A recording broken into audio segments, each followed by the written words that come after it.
पुण्यातील Talegaon MIDC police ठाण्याच्या हद्दीत एक धक्कादायक घटना उघडकीस आली आहे। प्रियसी सोबत पॅचअप करण्यासाठी गेलेल्या तरुणाचा खून करण्यात आला आहे। प्रियसीनेच त्याला घरी बोलावून त्याचे हातपाय बांधले आणि क्रिकेटच्या बॅटने बेदम मारहाण करत त्याचा जीव घेतला। खून करण्यात आलेल्या तरुणाचे नाव कमल मधुकर असे आहे, तर आरोपी युवतीचे नाव संध्या पवार असे आहे। दोघांमध्ये मागील काही दिवसांपासून वाद सुरू होते। कमल दारूच्या नशेत असताना संध्यानं त्याला घरी बोलावले। घरी आल्यानंतर संध्याने ओढणीने त्याचे हातपाय बांधले आणि डोक्यावर बॅटने वार करत त्याचा जागीच मृत्यू केला।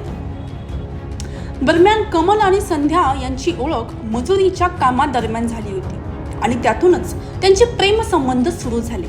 पण काही कारणास्तव त्यांच्या नात्यामध्ये दुरावा निर्माण झाला होता। याच वादातून संध्याच्या मनात सुडाची भावना निर्माण झाली होती, असे तपासातून समोर आले आहे। गुन्हेगारीसह विविध विषयांचा वेध घेण्यासाठी पोलीस मदत लाईक, शेअर आणि सबस्क्राईब करायला विसरू नका।